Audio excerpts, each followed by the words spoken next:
he did what he did in the show because he felt that he'd let his family down, he let people who were close to him down, and that's exactly how I felt over the last few years. I mean, all my family are gone.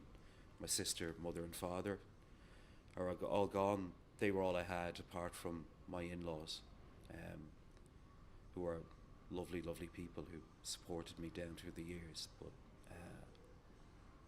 I let them down. And that weighs heavy on my mind, and maybe one day I'll get to make it up to them. Do you think you actually let them down, or is that just the dark dog behind your brain who's being, too hard on yourself saying that? No, I really think I let them down. That's what I believe, and that's why I'm trying to, as well as for my own sake, try to make myself a better person, but for all of them as well. I have my children. My children need me. The greatest joy in my life is spending time with them, being with them, laughing, dancing, singing, being silly dad, like as my youngest will say, silly dad, and she'll laugh. And my poor 10-year-old son Darren now will get embarrassed, what dance do you think I should do next? Oh, I don't think you should do any dance at all. Yeah, you're probably right. So having them in my life makes my life, and they're the reason that I do what I do. Days were dark, but they seem to be brighter for you now. Do you think that there was a time frame of a period? Is there a time frame of a period when things start to lighten up again, or is it just different for everybody?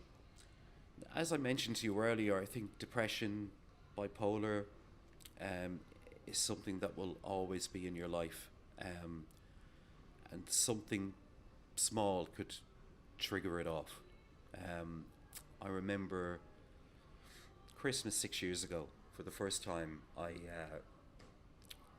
spent Christmas out of the country, went over to my sister-in-law's in Birmingham, and we were to get the ferry with the car and all the kids that afternoon. And I was on air that particular day, so I got the train into work. And halfway through the train journey, I could just feel my mood go down. And I thought, oh no, please no, not at this time of the year when everybody's supposed to be happy and we're going off for Christmas, having my first Christmas off in God knows how many years. And I spent most of the Christmas in that state, as happy and joyous as everybody was around me, and I tried to play along as well. I just couldn't lift myself out of that mood. Now, when I get down, I just reassure myself, look, take it day by day. You'll wake up in the morning and you'll be fine. You'll look forward to going into work, doing your show, seeing your friends, having a laugh, having the banter. So I think I'm just a little bit more prepared for it these days, simply because I've just done so much looking inside myself over the last few months, and so much to try to improve the type of person that I am. And I can't say for sure that if you see me in 6 months' time, whether I'll be happy-go-lucky and everything's great, or, God, Liz, I really need to talk to you. You just really have to take it every day at a time and value the good things that you have in your life. And if you don't have anything that you feel is of worth in your life, look around you. What works for me at the moment is exercise. I can't recommend exercise enough. You may not need to lose weight, you may not need to bulk up in any way, but just put your runners on, go for a run, go to your local gym and have a look around and get yourself a personal trainer. And it just, somebody did say that to me a long time ago and said, exercise, it just does you so good. You feel so buzzed up like after it, and I do. and it's working for me. I'm not at my ideal weight or physique, but I'm getting there, and I know that in time I will get there. You know, my aim is to go out on New Year's Eve this year, buy myself a new suit, doll myself up, and look in the mirror and say, you got through 2018, you can get through anything. You mean you are going to take a night off from DJing on New Year's Eve, Andy? Can you believe it? Can you believe it? And I only wish that I'd done it more over the years, because unfortunately one of the reasons why I spiraled into a deep depression was because of finances. And I've worked myself to a frazzle over the years. And I'm still doing it right now, because I'm not exactly where I want to be. But when I get there, I'll take a step back and say, well, I only need to do this. I'll leave the rest of that behind. I need to get out there and live a life for myself, because if I'm not happy, I can't make my family happy. You know, when people look at somebody like you, because from the outside looking in, for anybody who's in kind of an entertainment business or an industry where you're famous, and we have a modern society where insta famous or famous on social media or any kind of fame and notoriety, look at like the Kardashians who got fame from, you know, making a sex tape. People would look at you, or Frankie from the Saturdays, you know, people who've been very, Nikki Hayes, another DJ who's been very open about her mental health issues. They look and think, you have everything. How are you depressed? What do you say to people like that? You shouldn't ever say to somebody, why are you depressed? Because there's no rhyme or reason for it sometimes. I'll give you a perfect example. Robbie Williams in the late 90s. One of the most adored men on the planet. You know, adored by red-blooded women and men everywhere. Selling millions of records, selling out concerts everywhere. And he was suffering with depression. Why? Everybody asked. Why? You've got everything. There just isn't a reason sometimes. I mean, I'm one of the lucky ones who can identify the reasons, and here I am trying to do something about it now. Robbie spiraled into drug addiction, alcohol addiction, but he got himself through that. You know, night after night, rather than drinking, he'd sit there playing cards with the crew. That was how he got himself away from drink and drugs. He had a song called Better Man on his album Sing When You're Winning, and it really explained Robbie in a nutshell. And he became a better man. On his last album then, he had a song called Love My Life, and it's really just an example of how you can get from rock bottom to way up there. And if somebody like Robbie Williams can do it, can get himself out of that cycle without even knowing what was causing it in the first place, I think anybody can do it.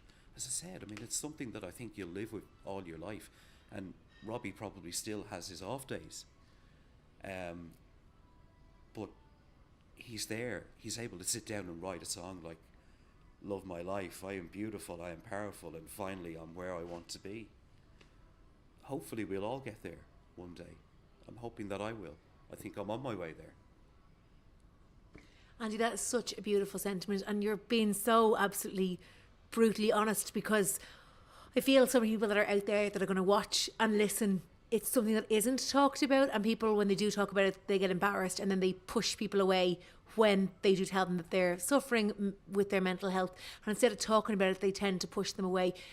Any advice for people who do that? One of the things I asked my wife when she told me that she had fallen out of love with me, I said, why? She said, you know, because of pushing me away. And I did that in the early days of our relationship. And it was only when our little girls came along that I began to appreciate women more. Not that I had negative feelings towards women. You know, some of my best friends are women. You know, some of the people like have got me through this really difficult time. And I sat down and tried to explain it to her one day a few months back, and I couldn't find the words. And I suppose, I mean, it's just what every daddy feels about their little girls and boys. They're the most precious thing in the world to you. And I look at them and I see my wife, and it only made me appreciate her more, but it wasn't enough. My loss. A loss is never for forever. It's just literally temporary. So Andy, there's, to keep you going, you have music, you have your children, and you have counselling. So top 3 things that what you'd recommend for anyone who's having a tough day or a tough few days, what would you recommend for them to get through it? That they can do, like here and right now. One of the things with depression is, I mentioned earlier, you just lose your passion for everything. It's trying to find that passion again. Maybe it's not in what you do. Maybe you just need to find something else to do. I mentioned exercise earlier. I find that walking is great, particularly at this time of the year. Love nothing more than getting up early in the morning and walking to the train station, especially when it's sunny. Great, don't need a jacket today, just a t-shirt, put my bag on my back, off I go. Listening to some music, listening to something on the radio, listening to a podcast. I love nothing better than to just hit random on the phone and see what comes up. Whether it's something old or something new that I haven't heard before. But yeah, and it's something my counsellor said to me. He said, you need to find a new interest. So the gym is my new interest. I went back in April, and it's something I did 5 years ago. Lost a lot of weight at the time, but just got it back again. So the fear of God is in me now. I've started, I need to finish, I need to maintain this. And hopefully I do. I know I've got the determination inside of me to see it through and get down to my ideal weight and physique. I don't want to be like a big muscly bodybuilder or something like that. But I just, again, for me, and it does sound very shallow, but you need to look in the mirror and be able to like the person looking back at you. Can't do anything about the face now unless there's some kindly plastic surgeon out there. Is there such a thing? I'm much. I always say to everybody, it's our imperfections that make us perfect. Yes, of course. Nobody's perfect, but the imperfections are what make us and what make us learn, I think. So you're spot on the money there, Lizzie. One last thing before we love and leave you, Andy, and that is, what would be your cheer up happy tune? There's a track that I listened to when I was in my really, really dark days, and it was the first thing I put on my phone when I left the house in the morning. It's a track called Unbreakable by an artist called Dirty South, and I just came across it by chance a few years ago. It's about 4 years old now. But the words are really, really inspirational, and it's really about a couple, but it works on an individual level as well.